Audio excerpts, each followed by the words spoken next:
네, 안녕하세요. 변미영 소장입니다. 네, 저와 함께 8강에서는 이제 컴플레인과 컴플레인 응대 기법에 대해서 한번 보도록 할게요. 이 3, 4장은 시험에 매우 출제가 잘 되는 부분이기 때문에 여러분께서 전체적인 내용을 공부하시면 좋을 것 같아요. 자, 그러면 이제 컴플레인의 기본 개념부터 한번 살펴보도록 할게요.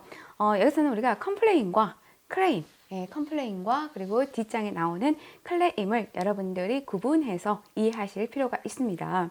왜냐하면 컴플레인과 클레임을 좀 비교해서 묻는 질문들이 많이 출제가 됩니다. 자, 그럼 컴플레인의 정의부터 한번 살펴보면 컴플레인은 사전적 의미로 불평하다, 투덜거리다, 푸념하다. 네, 이 제가 파란색으로 체크한 부분이 이제 컴플레인에서 자주 건드려졌던 지문이죠. 불평하다, 투덜거리다, 푸념하다 라는 뜻으로 고객이 상품을 구매하는 과정이나 구매한 상품에 대해 품질, 서비스, 불량 등을 이유로 불만을 제시하는 거다. 그래서 컴플레인이라는 거는 자, 구매하는 과정에서부터 구매 후죠. 구매 후.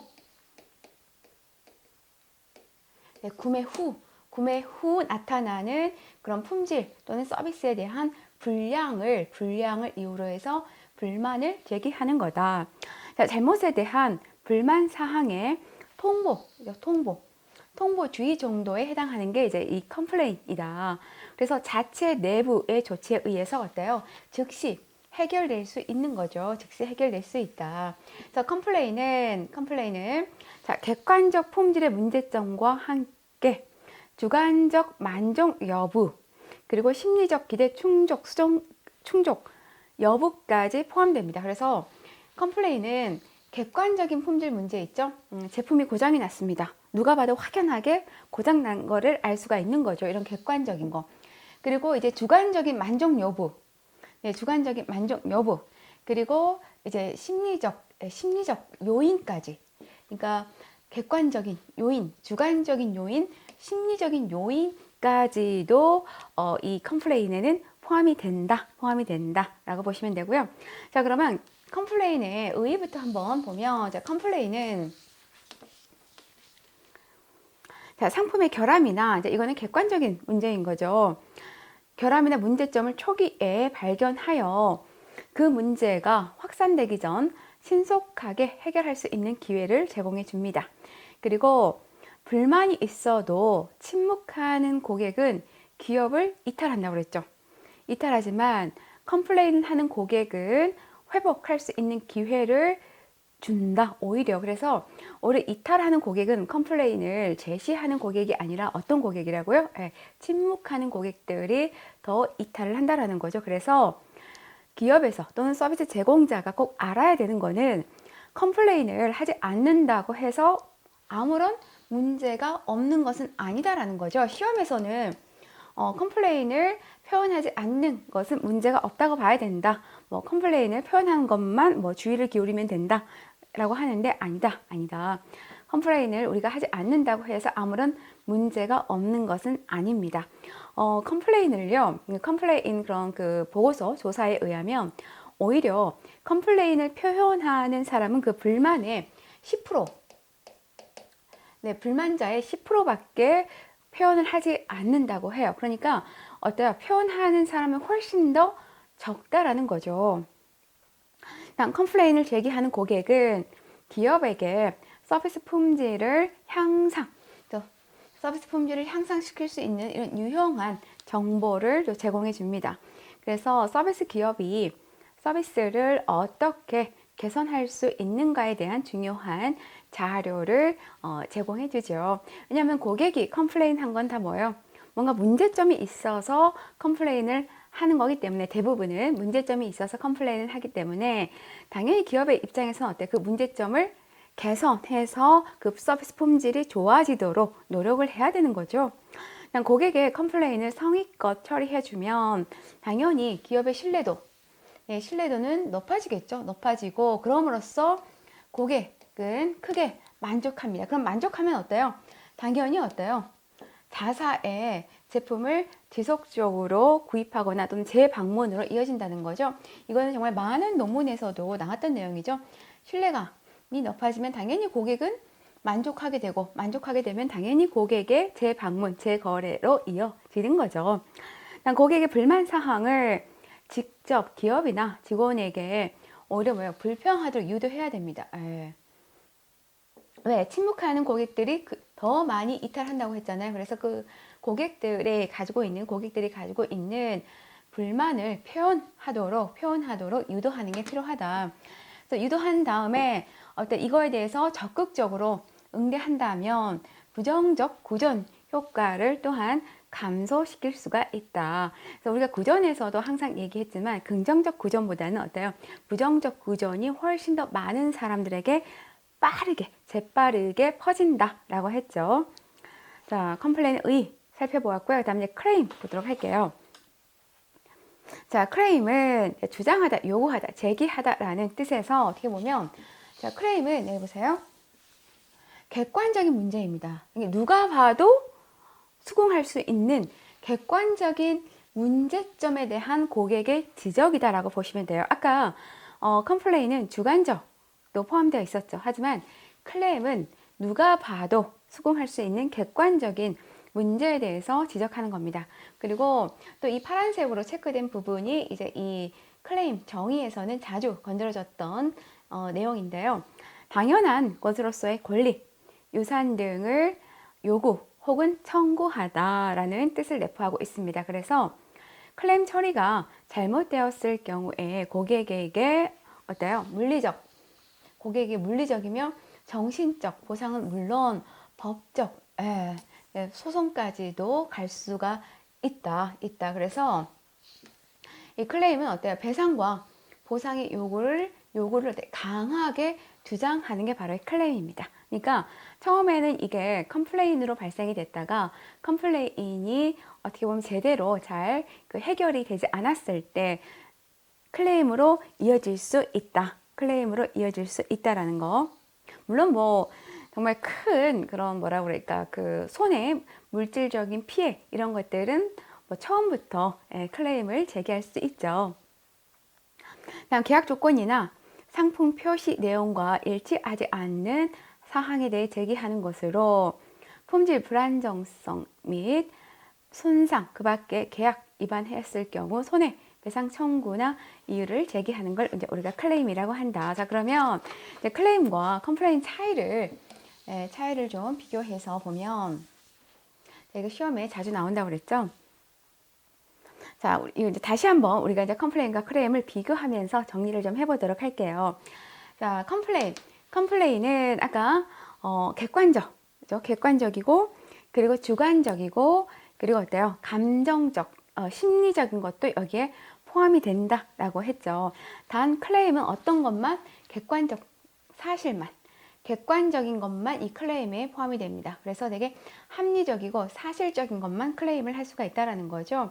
그래서 이제 그 컴플레인은 내가 이제 감정 속에서 사실적 요구를 포함을 한 거지만 이 클레임은 법적 근거에 의해서 또는 규정에 의해서 이 불만을 제기할 수 있는 거죠. 그러니까 컴플레인은 내가 감정이 상했어. 감정이 상하는 거는 사람마다 되게 주관적이죠.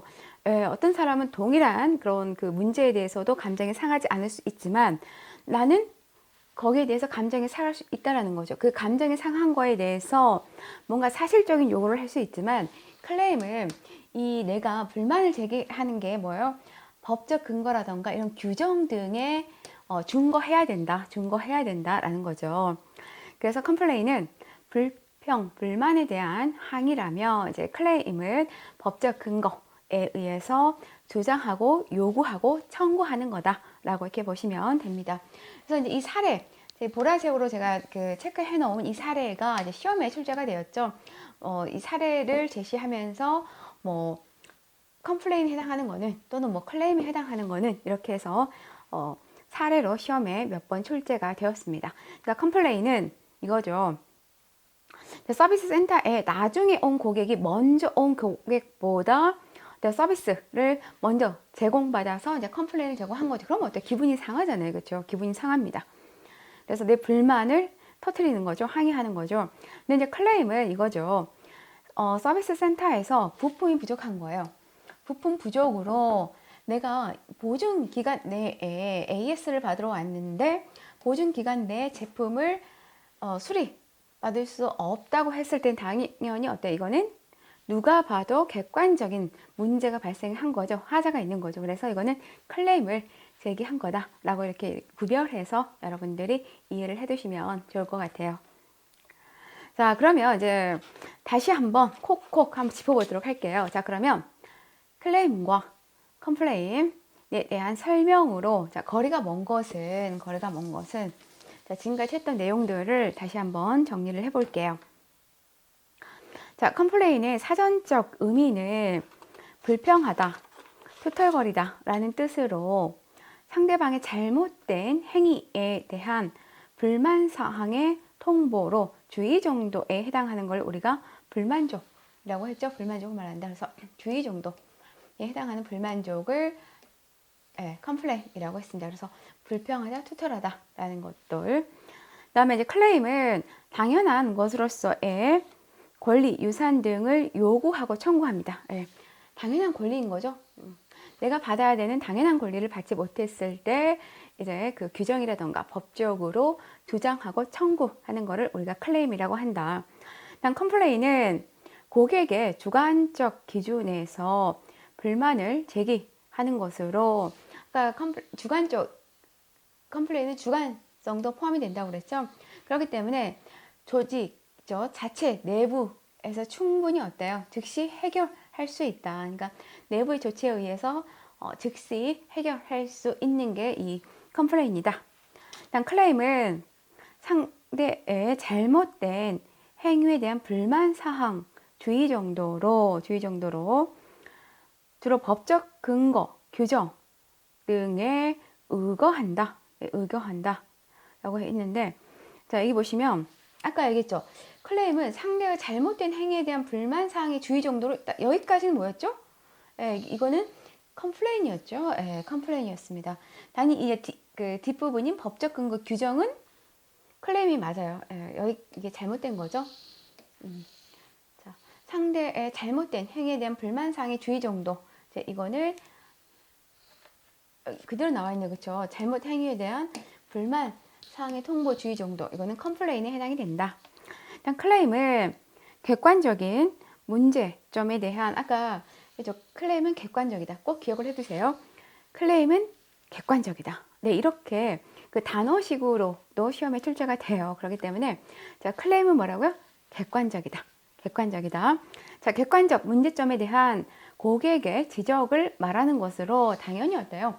합리적, 이거 누가 봐도 사실적인 바탕에 근거해서 주장하거나 요구하거나 청구하는 것을 말한다. 자, 그러면 이제 컴플레인의 우리가 이제 개념, 클레임의 그런 개념부터 한번 살펴보았고요. 자, 그러면 이제 우리가 컴플레인을 어떻게 이렇게 발생된 컴플레인을 어떻게 관리를 해야 되는지 보도록 하겠습니다. 자, 컴플레인의 관리 성공 포인트 보도록 할게요. 자, 여기서 보시면 여기서는 그 하나하나의 항목 있죠, 항목. 항목도 여러분들이 숙지를 해야 되지만 여기에 그 각각의 사례가 있어요. 사례들을 여러분들이 더 공부하는 게 중요합니다. 자, 첫 번째, 고객 서비스에 대한 오만을 버려라. 그래서 이 오만 때문에 몰락한 사례가 있죠. 바로 이 K마트의 몰락입니다. 미국의 최대 할인점이 있는데 이 두 개의 최대 할인점이 있죠. K마트와 이제 월마트가 있죠. 네, 이제 K마트는 진지게 망하고, 그리고 이제 월마트는 아직까지도 어때요? 미국 1위의 그 유통 회사로 계속해서 성장을 해나가고 있는 기업인데, 이 K마트와 월마트는 거의 비슷한 시기에 비슷한 시기에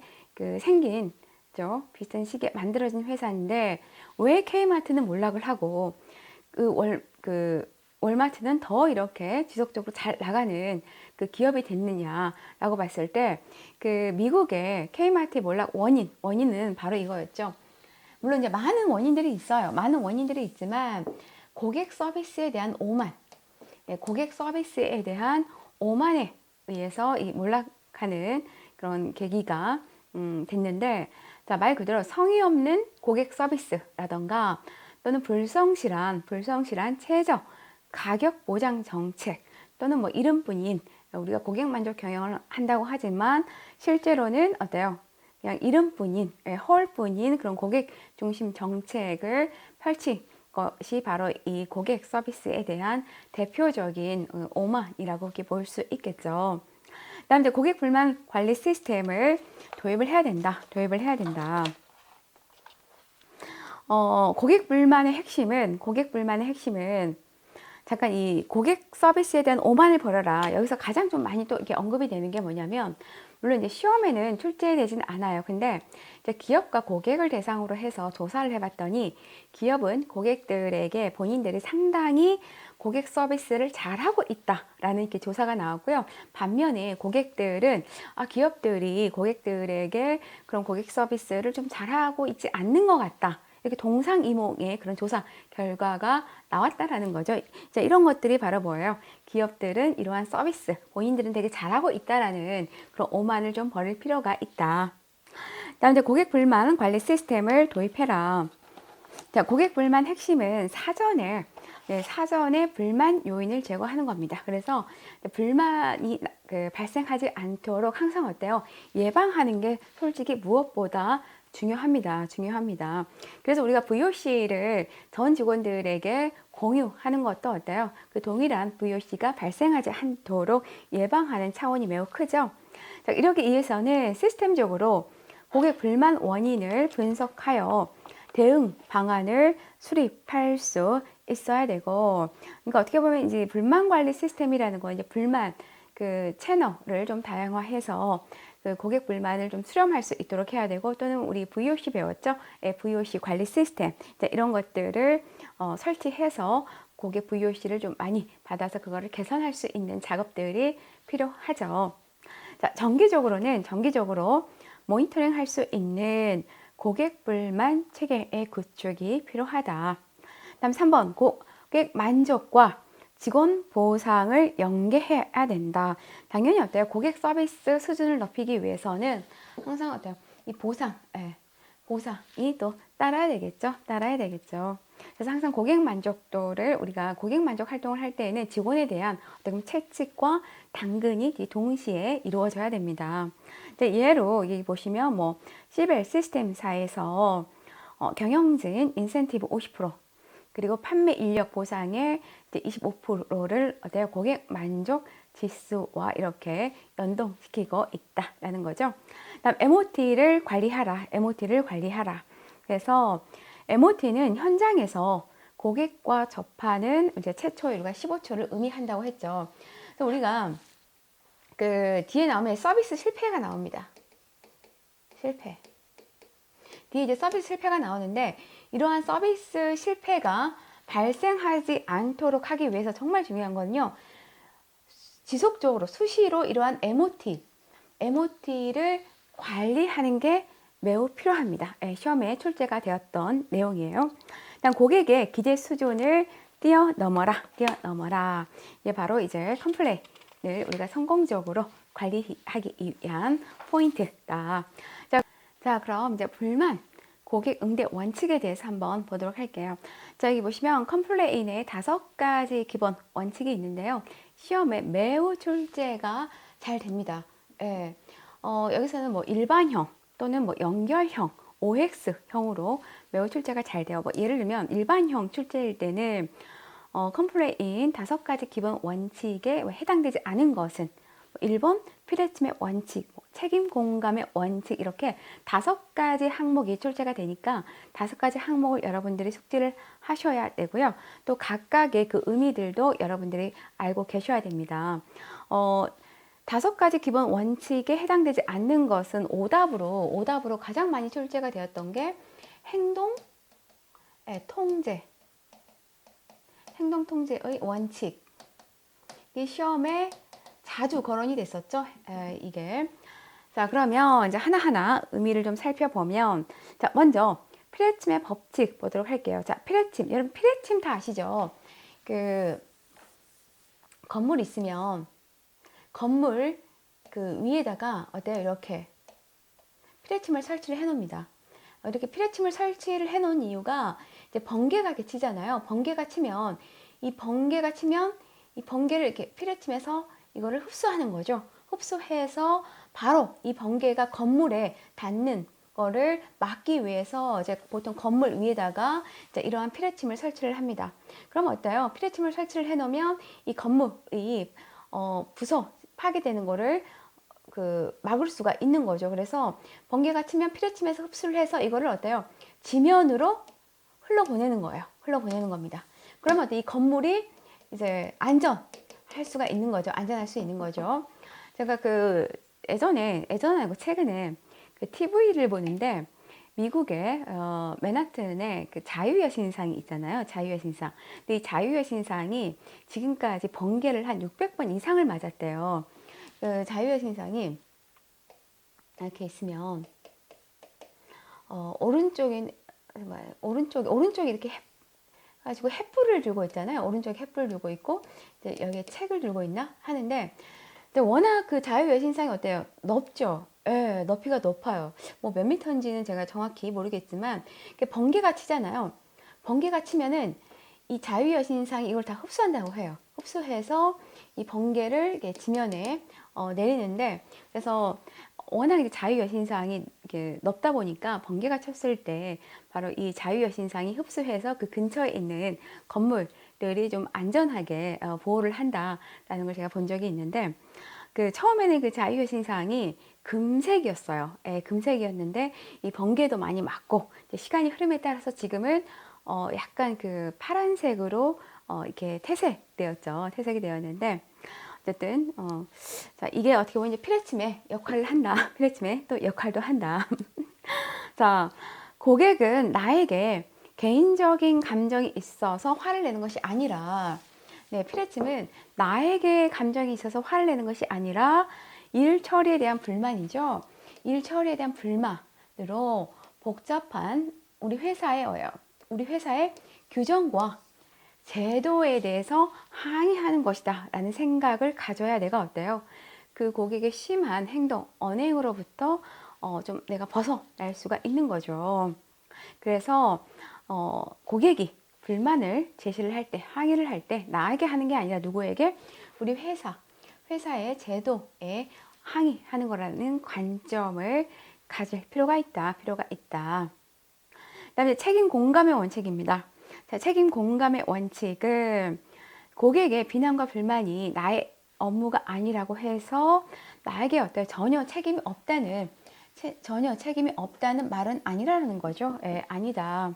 그래서 우리는 조직 구성원의 일부로서 누구나, 내가 설마 그 책임자가 아니더라도 누구나 그 불만에 대해서 책임을 져야 된다. 즉, 자신에 의한 불만이 아니더라도, 자신에 의한 불만이 아니더라도 거기에 대해서 받아들여야 된다. 이게 바로 책임 공감의 원칙이다. 책임 공감의 원칙이다. 다음 감정 통제의 원칙은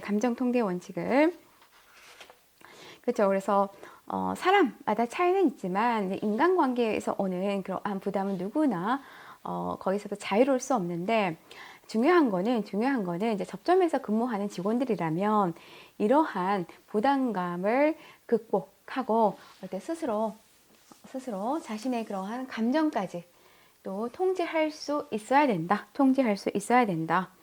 다음 언어 절제 원칙. 자, 파란색 그 글만 한번 보시면 고객의 말을 많이 들어주는 것만으로 어때요? 고객은 기분이 좋아서 돌아간다라는 거죠. 그래서 우리는 우리 지식과 경험을 바탕으로 해서 미리 짐작하곤 하는데, 그게 이제 우리의 노하우라고 생각을 하는데, 고객의 입장에서는 자신의 마음을 풀어놓을 수 있는 기회를 놓쳐버리기 때문에 오히려 불만만 축적되는 결과를 낳게 됩니다. 그래서 시험에 이렇게 한번 출제가 됐었죠. 우리가 고객 불만을 응대를 할 때는 고객보다 더 말을 많이 하여 고객의 불만을 풀어줄 수 있도록 해야 된다.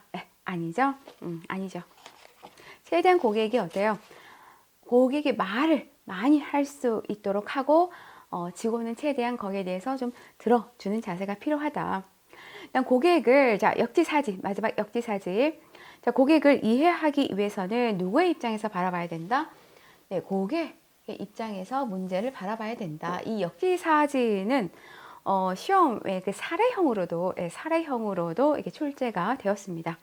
자, 우리에게 관심을 가져주는 사람에게 관심을 갖듯이 고객 또한 어때요? 자신에게 관심을 갖는 사람에게 관심을 가져준다. 이게 바로 이제 그 불만 5가지 응대 원칙입니다. 꼭 기억을 해두시면 좋을 것 같아요. 자, 그러면 이제 불만 처리의 4원칙에 대해서 한번 보도록 할게요. 불만 처리의 4원칙. 자, 여기도 시험에서 이렇게 출제가 돼요. 자, 불만 처리의 4원칙에 해당되지 않은 것은 그렇기 때문에 이 4원칙의 항목을 여러분들이 다 숙지를 하셔야 돼요.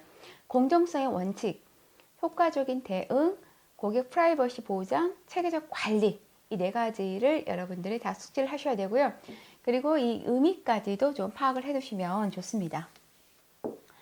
자, 그러면 불만 처리 4원칙 먼저 1원칙은 이제 공정성을 유지하는 게 중요하다. 근데 우리가 불만을 처리할 때는요, 공정하게 해야 되는 것도 중요하지만 어때요?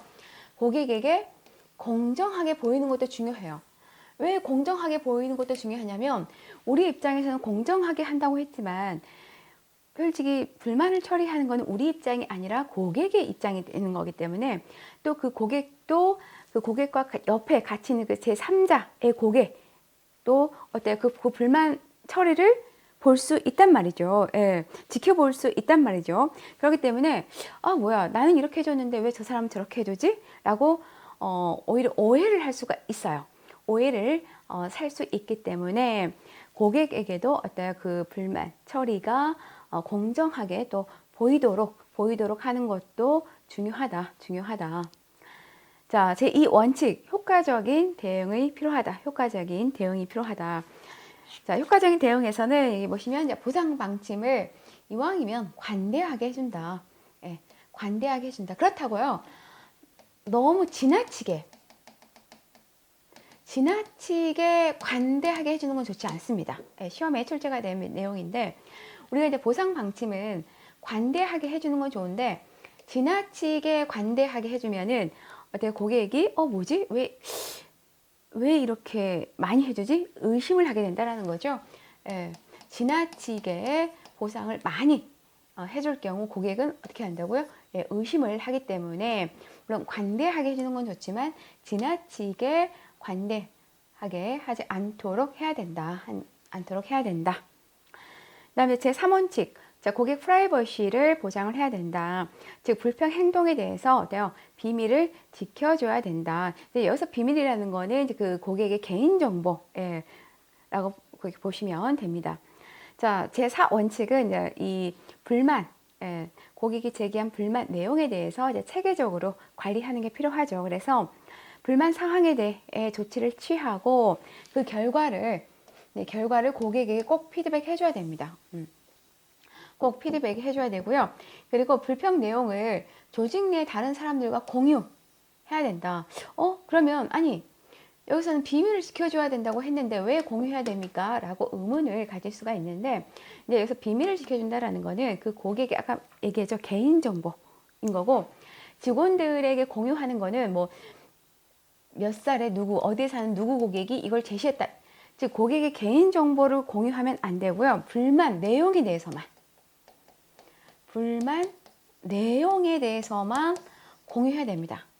네, 우리가 VOC도 그렇고 불만 내용도 그렇고 직원들에게 공유해서 어때요? 그거를 인지시키고 그리고 교육시켜서 그 불만이 다시 제기되지 않도록 사전에 예방하는 게 무엇보다 중요하다고 했죠. 그렇기 때문에 이렇게 불만 내용을 조직 내에 쉽게 얘기하면 직원들인 거죠. 직원들에게 공유하는 것도 필요하다라고 이렇게 보시면 돼요.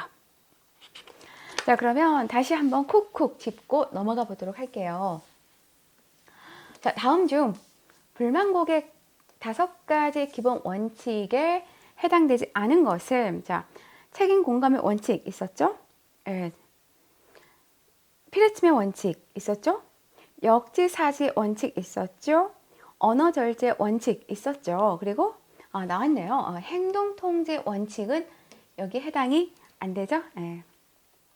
자, 그러면 이제 우리가 불만 고객 응대 기법에 대해서 한번 몇 가지 살펴보도록 할게요. 자, 여기서는 이제 컴플레인 처리 단계인데요. 7단계입니다. 여기서는 7단계. 7단계인데, 이거는 여러분들 순서 있잖아요. 순서를 여러분들이 외우는 게 중요해요. 그래서 1단계 경청부터 공감, 경청하고, 공감하고, 그리고 사과를 했으면 원인 분석과 해결 방안에 대해서 모색을 합니다. 특히 이 3단계 진심 어린 사과 있죠. 사과와 그리고 4단계 이 해결 방안을 모색한, 이게 괄호 넣기로 해가지고요. 괄호 넣기로 해가지고 시험에 또 출제가 됩니다. 그러니까 순서를 묻기도 하고, 또는 이제 그 3단계와 4단계 또는 3단계만 4단계만 이렇게 괄호 넣기로 해서 시험에 출제가 잘 되기 때문에 꼭 그 순서를 여러분들이 숙지해 두시면 좋을 것 같아요. 그리고 이제 해결에 대해서 약속하고 신속하게 처리하고, 그리고 7단계는 처리 확인과 재사과를 한다. 보통 이제 7단계까지 많이 하죠. 그리고 이제 그 이상 개선 방안 수립까지 8단계까지도 이렇게 거치기도 합니다. 자, 그럼 하나하나 이렇게 보게 되면, 자, 먼저 경청을 합니다. 예, 경청을 할 때에는 최대한 어때요? 고객이 말을 많이 할 수 있도록 해주는 게 필요합니다. 예, 고객의 불만을 좀 많이 표현할 수 있도록 해주는 게 필요해요. 단 직원은 어떻게 한다고요? 직원도 똑같이 말을 많이 하는 게 아니라, 직원은 최대한 고객의 말에 잘 들어주는 것만 해도 돼. 고객의 불만이 가라앉히는데 상당히 효과가 있습니다. 효과가 있다. 자, 그런 다음에 이제 고객의 말에 공감을 해주는 거죠. 아, 그렇군요. 아, 충분히 그럴 수 있을 듯 해요. 아, 네, 제가 고객의 입장님이라면 저도 충분히 화가 났을 거예요. 이렇게 해서 자, 공감을 표현한 다음에 이제 사과를 하는 겁니다. 네, 사과를 한다. 그래서 잘못된 부분에 대해서는 신속하고 정중히 사과를 하는 게 필요하고요. 설마 여기 보시면 고객 잘못으로 발생된 일이라고 해도, 왜냐하면 우리가 그 컴플레인이라는 게 고객이 잘못해서 일어날 수도 있고요. 물론 기업 또는 직원이 잘못해서 일어날 수도 있고, 뭐 상품의 하자로도 일어날 수 있지만, 고객에 의한 잘못으로 컴플레인이 발생하는 경우도 30% 가까이 되기 때문에 그 비율이 좀 크죠. 그래서 고객 잘못으로 발생된 일이라도 고객에게 책임을 묻지 않는다라는 거죠. 뭐 고객 잘못으로 발생된 일은 고객에게 책임을 묻고 라고 하는데 아니죠. 책임을 묻지 말고 고객의 입장에서 그 해결 방안을 모색하도록 하는 게 필요하다. 자, 그래서 4단계에서는 이제 원인 분석을 하고 이제 해결 방안을 모색한다고 그랬죠. 해결 방안 모색한다. 이것도 시험에 이 지문이 출제가 자주 됐습니다. 자, 해결 방안을 모색한다. 그래서 자, 우리가 이러한 문제를 해결하기 위해서는요, 뭐를 통해서 한다고요? 예, 질응답, 즉 질문을 통해서 한다. 이것도 시험에 간헐적으로 출제가 됐습니다. 즉 고객의 문제를 해결하기 위해서 가장 많이 하는 것은 라고 했을 때 이 질의응답, 즉 질문을 통해서 이 고객 문제를 해결한다. 일단 고객의 입장에서 당연히 대책을 강구를 해야 되고요. 그 다음에 여기 보시면 우리가 해결 방안을 모색하기 위해서는요, 채널을 다양화하여 고객 입장에서 좋은 해결 방법을 찾도록 노력하는 게 중요합니다. 그러니까 시험에서는 단채널이라고 시험은 아니죠. 하나의 채널이 아니라 최대한 채널을 다양화해서 고객의 입장에서 좋은 해결 방법을 찾도록 모색을 하는 게 필요하다. 어떻게 보면 또 여기서는 시험에 이제 이렇게 나왔구나. 빠른 해결, 그러니까 빠른 해결을 위해서 단일화된 채널, 즉 뭐 고객 만족 센터만을 이용해서 해결 방안을 모색한다 이렇게 출제가 되었는데 아니다라는 거죠. 아니다. 여러 채널을 통해서 뭐랄까 문제를 그죠? 수렴해서 이걸 토대로 해결 방안을 모색하는 게 필요하죠. 그다음에 이제 해결에 대한 약속을 하고요. 약속을 했으면 빨리 신속하게 처리해 주는 게 중요합니다. 그리고 이제 처리를 해 주었으면 처리 확인과 함께 다시 한번 또 사과를 하는 것도 필요하다. 그리고 이제 8단계에서는 다시 어때요? 이 고객 불만이 재발하지 않도록 그런 개선 방안에 대해서 수립하는 게 필요하다. 이 7단계, 8단계 순서 꼭 기억을 해두시면 좋을 것 같고요. 자, 그럼 이제 고객 응대 원칙에 대해서 한번 보도록 할게요. 자, 여기 보시면 컴플레인에 5가지 기본 원칙이 있는데요. 시험에 매우 출제가 잘 됩니다. 예. 여기서는 뭐 일반형 또는 뭐 연결형, OX형으로 매우 출제가 잘 돼요. 뭐 예를 들면 일반형 출제일 때는 컴플레인 5가지 기본 원칙에 해당되지 않은 것은 1번 피레침의 원칙, 책임 공감의 원칙 이렇게 5가지 항목이 출제가 되니까 5가지 항목을 여러분들이 숙지를 하셔야 되고요. 또 각각의 그 의미들도 여러분들이 알고 계셔야 됩니다. 5가지 기본 원칙에 해당되지 않는 것은 오답으로 가장 많이 출제가 되었던 게 행동 통제의 원칙. 이 시험에 자주 거론이 됐었죠. 이게. 자, 그러면 이제 하나하나 의미를 좀 살펴보면, 자, 먼저 피레침의 법칙 보도록 할게요. 자, 피레침. 여러분 피레침 다 아시죠? 건물 있으면 건물 위에다가 어때요? 이렇게 피레침을 설치를 해 놓습니다.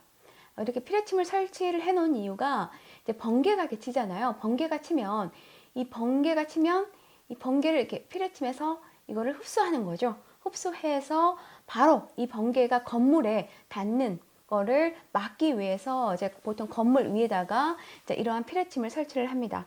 그럼 어때요? 피레침을 설치를 해 놓으면 이 건물이 부서 파괴되는 거를 막을 수가 있는 거죠. 그래서 번개가 치면 피레침에서 흡수를 해서 이거를 어때요? 지면으로 흘러보내는 거예요. 흘러보내는 겁니다. 그러면 이 건물이 이제 안전할 수가 있는 거죠. 안전할 수 있는 거죠. 제가 예전에 아니고 최근에 TV를 보는데 미국의 맨하튼에 자유의 신상이 있잖아요. 자유의 신상. 근데 이 자유의 신상이 지금까지 번개를 한 600번 이상을 맞았대요. 자유의 신상이 이렇게 있으면 오른쪽에 이렇게 가지고 횃불을 들고 있잖아요. 오른쪽에 횃불을 들고 있고 이제 여기에 책을 들고 있나 하는데 근데 워낙 자유의 신상이 어때요? 높죠. 예, 높이가 높아요. 뭐 몇 미터인지는 제가 정확히 모르겠지만 번개가 치잖아요. 번개가 치면은 이 자유의 신상이 이걸 다 흡수한다고 해요. 흡수해서 이 번개를 지면에 내리는데 그래서 워낙 이제 자유여신상이 이렇게 높다 보니까 번개가 쳤을 때 바로 이 자유여신상이 흡수해서 그 근처에 있는 건물들이 좀 안전하게 보호를 한다라는 걸 제가 본 적이 있는데 처음에는 그 자유여신상이 금색이었어요. 예, 금색이었는데 이 번개도 많이 맞고 시간이 흐름에 따라서 지금은 약간 파란색으로 이렇게 퇴색이 되었는데 어쨌든 자, 이게 어떻게 보면 이제 피레침의 역할을 한다. 피레침의 또 역할도 한다. 자, 고객은 나에게 개인적인 감정이 있어서 화를 내는 것이 아니라 피레침은 나에게 감정이 있어서 화를 내는 것이 아니라 일 처리에 대한 불만이죠. 일 처리에 대한 불만으로 복잡한 우리 회사의 규정과 제도에 대해서 항의하는 것이다 라는 생각을 가져야 내가 어때요? 그 고객의 심한 행동, 언행으로부터 좀 내가 벗어날 수가 있는 거죠. 그래서 고객이 불만을 제시를 할 때, 항의를 할 때 나에게 하는 게 아니라 누구에게? 우리 회사의 제도에 항의하는 거라는 관점을 가질 필요가 있다. 그다음에 책임 공감의 원칙입니다. 자, 책임 공감의 원칙은 고객의 비난과 불만이 나의 업무가 아니라고 해서 나에게 전혀 책임이 없다는 말은 아니라는 거죠. 예, 아니다. 그래서 우리는 조직 구성원의 일부로서 누구나 내가 설마 그 책임자가 아니더라도 누구나 그 불만에 대해서 책임을 져야 된다. 즉 자신에 의한 불만이 아니더라도 자신에 의한 불만이 아니더라도 거기에 대해서 받아들여야 된다. 이게 바로 책임 공감의 원칙이다. 다음 감정 통제의 원칙은 그렇죠. 그래서 사람마다 차이는 있지만 인간관계에서 오는 그러한 부담은 누구나 거기서도 자유로울 수 없는데 중요한 거는 이제 접점에서 근무하는 직원들이라면 이러한 부담감을 극복하고 스스로 자신의 그러한 감정까지 또 통제할 수 있어야 된다. 다음 언어 절제 원칙. 자, 파란색 그 글만 한번 보시면 고객의 말을 많이 들어주는 것만으로 어때요? 고객은 기분이 좋아서 돌아간다라는 거죠. 그래서 우리는 우리 지식과 경험을 바탕으로 해서 미리 짐작하곤 하는데 그게 이제 우리의 노하우라고 생각을 하는데 고객의 입장에서는 자신의 마음을 풀어놓을 수 있는 기회를 놓쳐버리기 때문에 오히려 불만만 축적되는 결과를 낳게 됩니다. 그래서 그 시험에 이렇게 한번 출제가 됐었죠. 우리가 그 고객 불만을 응대를 할 때는 고객보다 더 말을 많이 하여 고객의 불만을 풀어줄 수 있도록 해야 된다. 아니죠? 아니죠. 최대한 고객이 어때요? 고객이 말을 많이 할 수 있도록 하고 직원은 최대한 거기에 대해서 좀 들어주는 자세가 필요하다.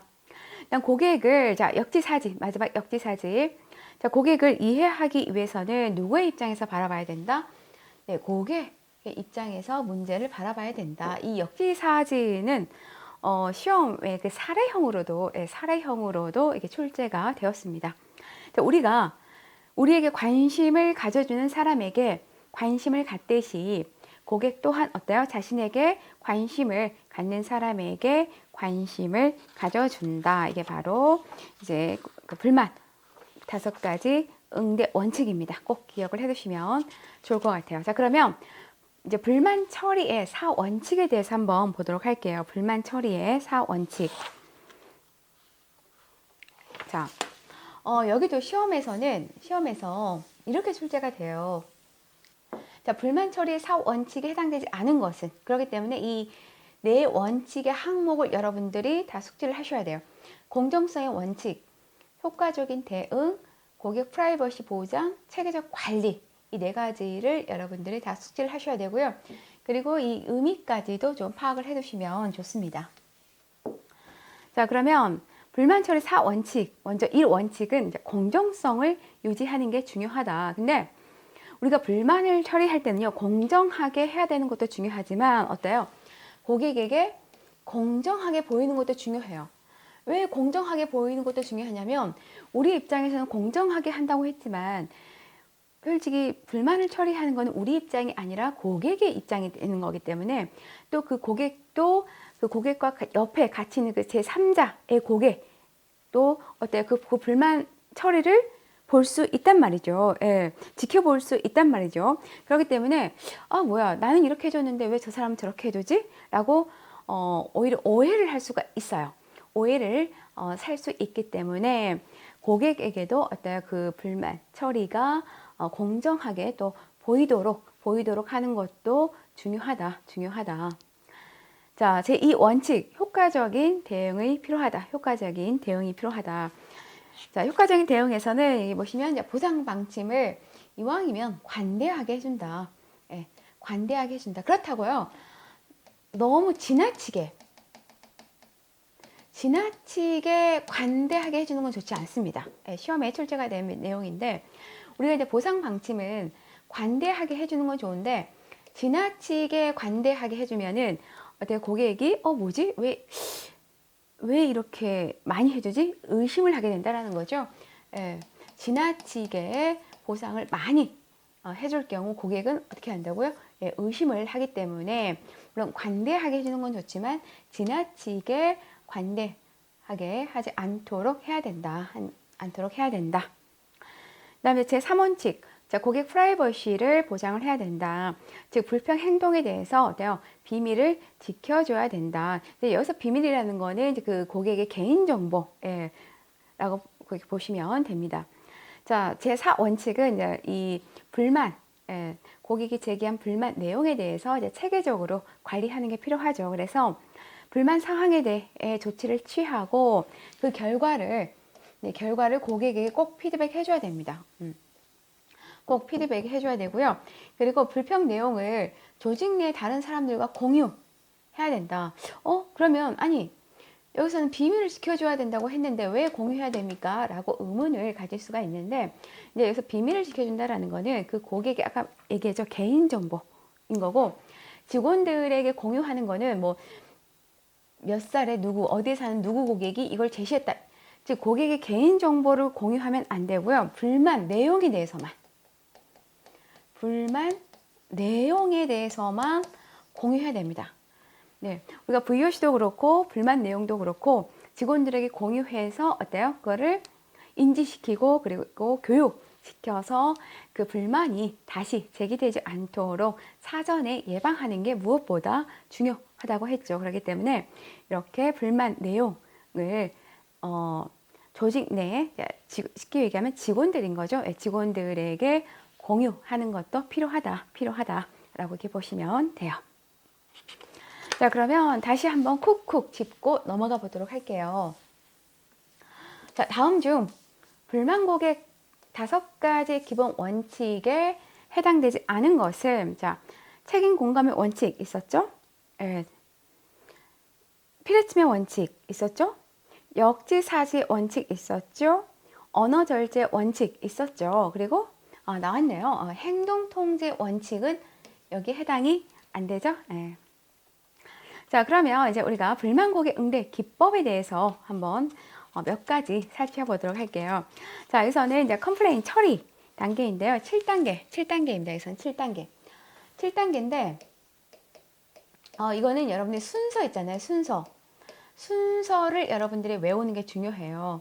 그래서 1단계 경청부터 경청하고, 공감하고, 그리고 사과를 했으면 원인 분석과 해결 방안에 대해서 모색을 합니다. 특히 이 3단계 진심 어린 사과 있죠. 사과와 그리고 4단계 이 해결 방안을 모색한 이게 괄호 넣기로 해가지고요. 시험에 또 출제가 됩니다. 그러니까 순서를 묻기도 하고 또는 이제 그 3단계와 4단계 또는 3단계만 4단계만 이렇게 괄호 넣기로 해서 시험에 출제가 잘 되기 때문에 꼭 그 순서를 여러분들이 숙지해 두시면 좋을 것 같아요.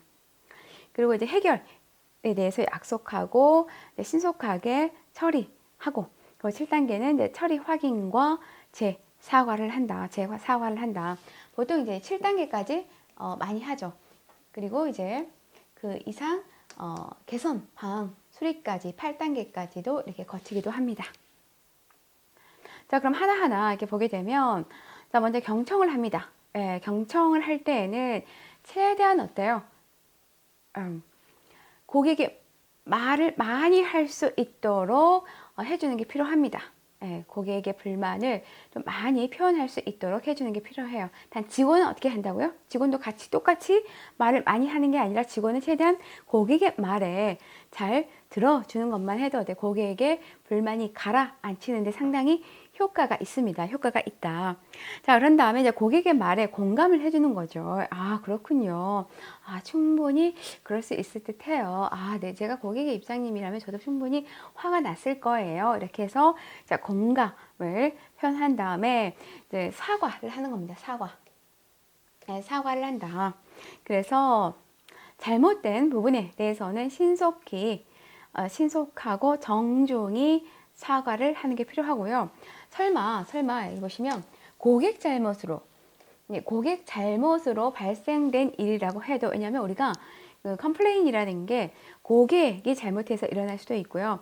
물론 기업 또는 직원이 잘못해서 일어날 수도 있고, 뭐 상품의 하자로도 일어날 수 있지만, 고객에 의한 잘못으로 컴플레인이 발생하는 경우도 30% 가까이 되기 때문에 그 비율이 좀 크죠. 그래서 고객 잘못으로 발생된 일이라도 고객에게 책임을 묻지 않는다라는 거죠. 뭐 고객 잘못으로 발생된 일은 고객에게 책임을 묻고 라고 하는데 아니죠. 책임을 묻지 말고 고객의 입장에서 그 해결 방안을 모색하도록 하는 게 필요하다. 자, 그래서 4단계에서는 이제 원인 분석을 하고 이제 해결 방안을 모색한다고 그랬죠. 해결 방안 모색한다. 이것도 시험에 이 지문이 출제가 자주 됐습니다.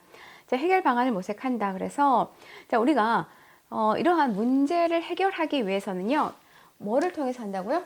질응답, 즉 질문을 통해서 한다. 이것도 시험에 간헐적으로 출제가 됐습니다. 즉 고객의 문제를 해결하기 위해서 가장 많이 하는 것은 라고 했을 때 이 질의응답, 즉 질문을 통해서 이 고객 문제를 해결한다.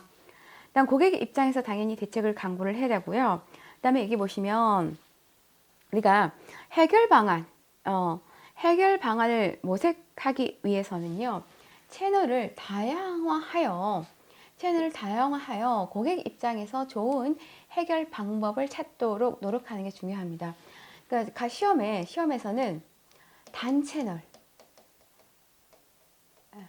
단채널이라고 시험은 아니죠. 하나의 채널이 아니라 최대한 채널을 다양화해서 고객의 입장에서 좋은 해결 방법을 찾도록 모색을 하는 게 필요하다. 어떻게 보면 또 여기서는 시험에 이제 이렇게 나왔구나. 빠른 해결을 위해서 단일화된 채널, 즉 뭐 고객 만족 센터만을 이용해서 해결 방안을 모색한다, 이렇게 출제가 되었는데 아니다라는 거죠. 아니다. 여러 채널을 통해서 문제를 수렴해서 이걸 토대로 해결 방안을 모색하는 게 필요하죠. 그다음에 이제 해결에 대한 약속을 하고요. 약속을 했으면 빨리 신속하게 처리해 주는 게 중요합니다. 그리고 이제 처리를 해 주었으면 처리 확인과 함께 다시 한번 또 사과를 하는 것도 필요하다. 그리고 이제 8단계에서는 다시 이 고객 불만이 재발하지 않도록 그런 개선 방안에 대해서 수립하는 게 필요하다. 이 7단계, 8단계 순서 꼭 기억을 해두시면 좋을 것 같고요. 자, 다음 기법으로는 이제 우리가 MTP 기법이 있습니다. MTP 기법이 있는데, 자, 말 그대로 이제 MTP 기법은 Man, Time, Place, 즉 영어 앞자를 따서 만든 기법인 거죠. 그래서 그 MTP 기법은 이제 시험에서 MTP 기법은 고객에게 이성적으로 생각할 수 있는 시간을 준다. 이게 그 OX형으로 이 지문이 그대로 출제가 되었어요. 그렇기 때문에 꼭 기억을 해두세요. 그러니까 MTP 기법은 고객에게 어떻게 이성적으로 생각을 줄 수 있는 그 불만 고객 응대 기법 중에 하나이다 라고 이렇게 보시면 됩니다. 그럼 하나하나 보게 되면, 자, 사람인 거죠. 사람 바꾸다는 거예요. 자, 사람을 바꿉니다. 두 가지를 바꾸는 거죠. 하나는 나를 바꾸는 거죠. 나를 바꾸는 거고, 또 하나는 새로운 사람으로 바꾸는 겁니다. 나를 바꾸는 거고 새로운 사람으로 바꾸는 거다. 자, 나를 바꾸는 노력을 보면 표정은 불만 고객을 응대를 할 때는 진지한 표정을 해야 된다. 절대 웃으면 안 된다라는 거. 진지한 표정으로 응대를 합니다. 그다음에 그리고 고객을 존중하고 있다는 느낌을 주도록 하는 게 필요하죠. 그리고 이제 새로운 사람으로 바꿉니다. 여기 보시면 담당자 직원에서 책임자로, 상급자로, 매니저로 직원의 성별을 바꿔서 딱 여기 보시면 누구예요? 상사죠, 상사. 즉 쉽게 얘기하면 권위자죠. 네, 권위자. 권위자로 바꾸는 게 좋아요. 그러니까 우리 보통 이런 얘기 많이 하잖아요. 그 고객들이 화가 나면 야, 뭐 지배인 불러, 야, 사장 불러, 사장 불러 얘기를 많이 하잖아요. 그 이유가 뭐겠어요? 나는 뭔가 좀 신뢰감이 있는 사람과 이 불만, 내 불만에 대해서 얘기를 하고 싶다. 그리고 왠지 아랫사람보다는, 직원들보다는 이런 분들이 훨씬 더 자기 불만을 잘 해결해 줄 거라는 좀 믿음이 있는 거죠. 믿음이 있는 거죠. 그렇기 때문에, 그 회사에 좀 상사, 권위를 가진 권위자로 바꾸는 게 좋다. 바꾸는 게 좋다. 그리고 이제 여성이 한다 그럼 남성으로, 또 남성이 한다 그럼 여성으로 이렇게 성별을 바꾸는 것도 좋다. 그다음에 시간, 타임, 시간. 자, 시간은 뭐냐면, 자, 고객의 화난 감정을 누그러뜨리고 싶을 때는 어때요? 이제 좀 시간을 좀 끄는 거죠. 지연시키는 거죠.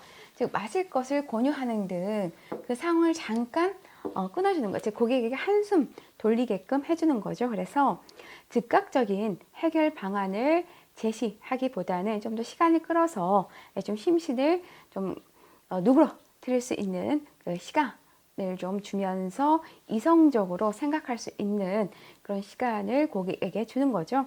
그다음 장소를 바꿉니다. 장소를. 자, 장소를 매장에서 어디로요?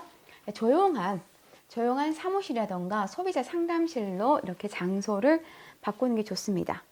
왜냐하면 예를 들어서 만약에 대기실에서 고객이 컴플레인을 제기한다고 했을 때에 우리가 서비스가 갖는 그런 동시성이라는 특성 때문에 어때요? 고객이 그 서비스 제공 과정에 다른 고객들도 참여하게 되는 거죠. 그렇기 때문에 고객이 또 서비스 품질에 영향을 미칠 수밖에 없다라고 몇 번 제가 이렇게 말씀을 드렸는데, 이게 대기실에서 막 큰 소리로 항의를 하다 보면 다른 고객이 봤을 때, 뭔가 이게 문제가 있나? 뭔가 이게 하자가 있나? 예, 그 기업에 대한 또는 그 제품에 대한 그런 뭐랄까 신뢰도가 떨어질 가능성이 있기 때문에 빨리 어때요? 컴플레인하는 고객은 조용한 데로 이렇게 이동시켜서 거기서 좀 상담을 해주는 게 좋다. 즉 다른 고객에게도 피해가 가지 않게끔 해주는 게 좋겠죠. 그래서 조용한 장소에서 차분한 분위기를 좀 유지할 수 있도록 뭐 따뜻한 차를 이렇게 권유해서 좀 심신을 좀 가라앉을 수 있도록 하는 게 좋겠죠. 자, 이렇게 해서 MTP 기법 같이 살펴보았습니다. 자, 그러면 이제 다시 한번 짚고 넘어가 볼게요. 자, 다음 중 불만 고객 처리 단계의 올바른 것은 순서 나왔죠, 순서. 예, 순서. 제가 순서 기억을 하라고 했죠, 순서. 자, 여기 보시면, 자, 순서에 보시면 먼저 아까 처음에 한 게 뭐였죠? 경청하는 거라고 그랬죠? 네, 경청합니다. 경청. 자, 고객에게 그 내용에 대해서 자, 경청합니다. 경청을 한 다음에 자, 경청을 한답니다. 그리고 고객의 말에 뭘 한다고 그랬죠? 공감하는 거죠. 예, 그렇군요. 저도 그렇게 생각을 합니다. 자, 공감한 다음에 사과의 말씀을 드린다고 그랬죠? 네, 사과를 합니다. 자, 그런 다음에 이제 해결 방안에 대해서 모색을 한다고 그랬죠? 해결 방안에 대해서 모색한다. 이 부분 기억을 해두세요. 해결 방안에 대해서 모색을 한다. 그리고 이제 해결 약속을 한다. 해결 약속을 합니다. 해결 약속을 했으면은 자, 신속하게 처리를 해줘야 되는 거죠. 예, 신속하게 처리를 해줍니다. 그리고 나서 이제 처리가 끝나고 나서 재사과를 합니다. 재사과를 하고 그리고 마지막 개선 방안에 대해서 이제 그 불만이 다시 한번 발생되지 않도록 그 개선 방안에 대해서 수립을 한다라고 했죠. 그래서 여기서는 여러분들 그 사과 특히 왜 이게 파란색으로 해줬는지 모르겠네. 해결 방안을 모색한다. 사과 해결 방안 모색한다. 이게 괄호 넣기로 시험에 또 출제가 되기 때문에 이 부분도 같이 여러분들 공부해 두시면 좋을 것 같아요. 자, 그러면 이제 우리가 그 불만 고객을 응대를 할 때, 그 고객 성향에 따라 그 응대 방법이 또 다를 수 있겠죠. 자, 그러면 유형별 어떻게 응대를 해야 되는지 여기서 이제 시험에 좀 자주 출제되었던 부분만 제가 좀 언급을 하도록 할게요. 자, 먼저 신중하고 꼼꼼한 유형. 신중하고 꼼꼼한 유형. 여기서는 뭐 특징보다는 그 고객 유형의 특징보다는 이거죠. 응대법이 시험에 출제가 됩니다. 자, 신중하고 꼼꼼한 유형은 이 고객을 응대를 할 때에는 초조하지 않고 최대한 질문에 성심껏 응대해준다. 그리고 이제 중요한 거는 이거죠. 중요한 거는 분명한 근거라던가, 그냥 꼼꼼한 고객이잖아요. 되게 신중하고 꼼꼼한 고객이기 때문에 그냥 내가 말로 해서는 설득이 잘 안 될 수 있죠. 그래서 근거나 증거를 제시해서 고객 스스로가 그거를 뭐 납득할 수 있도록, 즉 확신을 갖도록 유도하는 게 필요하다. 그래서 여기서는 여러분들이 그냥 키워드로 이해를 해두셔도 좋을 것 같아요. 그러니까 신중하고 꼼꼼한 고객은 뭘로 응대를 해준다고요? 근거와 증거를 대서 고객 스스로 확신을 갖도록 하는 게 필요하다. 다음 이제 깐깐한 유형. 깐깐한 유형은 여기 보시면, 자, 고객이 잘못을 지적할 때는 어때요? 절대로 반론을 내세우지 않는다라는 거. 반론을 내세우지 않는다. 그래서 이러한 깐깐한 유형들은 자존심이 매우 강하기 때문에 감사히 받아들이는 자세를 보여주는 게 좀 필요합니다. 그다음에 전문가이고 거만한 자기 과시 유형. 자기 과시 유형들은, 자, 고객 능력에 대해서 칭찬과 감탄의 말로 응수하여, 자, 고객을 인정하는 게 필요하죠. 인정하고 높여주는 게 필요합니다.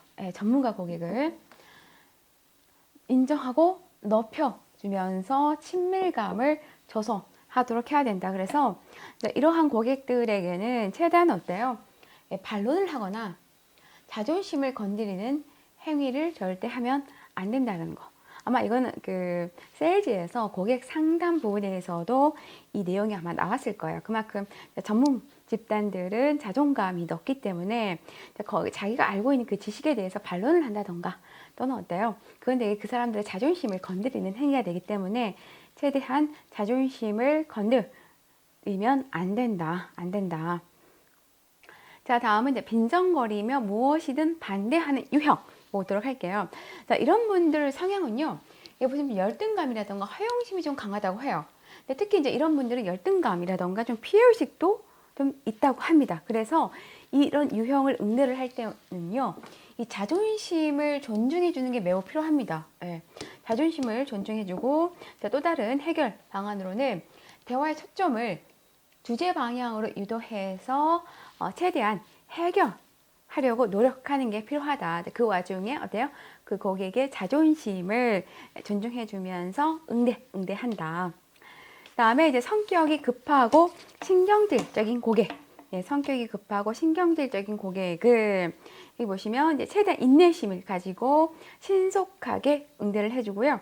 그리고 여기 보시면 동작뿐만 아니라 이제 이분들을 이런 유형을 응대를 할 경우에는 동작뿐만 아니라 네, 알겠습니다 등의 표현을 함께 사용하는 게 좋다. 왜 이렇게 네, 알겠습니다라는 말로 표현을 해야 되냐면요, 성격이 되게 급하기 때문에 문제가 해결되는 그 상황, 진도들을 바로바로 고객들에게 알려줘야 좀 그 답답함을 느끼지 않는다라는 거죠. 답답함을 느끼지 않는다. 그래서 그 문제가 해결되는 그런 과정들을 바로바로 이렇게 고객들에게 알려주는 게 필요하다. 그게 동작뿐만 아니라 말로 함께 표현해 주는 게 좋다. 자, 그러면 이제 마지막으로, 자, 컴플레인 유형별 분류 및 해결 방안에 대한 설명으로 거리가 먼 것을 이제 다시 한번 짚고 넘어가 보도록 할게요. 자, 컴플레인 유형별 분류 및 해결 방안에 대한 설명으로 거리가 먼 것은 이제 1번. 자, 신중하고 꼼꼼한 유형의 고객은 아까 얘기했죠. 근거나 증거를 낸다고 그랬죠. 예, 근거, 증거. 내가 만약 이걸 다 숙지할 수 없다 그러면 신중하고 꼼꼼한 유형은 근거, 증거. 이런 식으로 여러분들이 외우셔도 될 것 같아요. 그다음 성격이 급하고 신경질적인 고객은 어떻겠죠? 불만이 해결되는 과정을 고객들에게 표현을 해줘야 된다고 그랬죠? 표현을 해준다. 근데 이게 동작뿐만 아니라 네, 알겠습니다 등의 언어적 표현을 함께 사용한다. 그리고 이제 빈정거리는 고객. 자, 빈정거리는 고객은 무엇이든 반대하는 유형의 경우 대화의 초점을 주제 방향으로 유도하며 뭐라고 그랬죠? 자존심. 빈정거리는 고객들은 약간의 열등감이라던가 피해 의식이 있기 때문에 최대한 이들의 자존심을 존중해주면서 응대를 한다라는 거. 그리고 이제 깐깐한 유형은 정중하고 친절하되 자, 고객이 지적하는 잘못 중 오해하고 있는 부분에 대해서는 반론을 펼쳐 바로 잡아준다. 이거 아까 우리가 했던 내용에서는 나오진 않았어요. 내용에서는 나오진 않았는데, 자, 깐깐한 유형의 고객은 정중하고 친절히 응대하는 건 맞아요. 여기까지 맞는데, 자, 고객이 지적하는 잘못 중 오해하고 있는 부분에 대해서는 반론을 펼쳐 잡은 아니죠. 예. 이 부분에 대해서도 반론을 펼치지 않는다라는 거. 답은 4번. 다음 5번. 자기과식 유형의 경우 우선 고객 말을 잘 들으면서 상대 능력에 대한 칭찬과 감탄에 이것도 우리가 하진 않았지만 자, 자기과식 유형은 어때요? 상대 능력에 대해서 칭찬과 감탄의 말로 응수하는 게 필요하죠. 왜? 자기 과시형이니까 거기에 좀 더 부응해서 응대를 해주는 게 필요하다. 그래서 칭찬과 감탄의 말로 응수해서 상대를 인정하고 높여주면서 친밀감을 조성한다 라고 이렇게 보시면 될 것 같습니다. 자, 이렇게 해서 우리가 컴플레인, 크레임까지 한번 같이 살펴보았습니다. 네, 수고 많으셨습니다.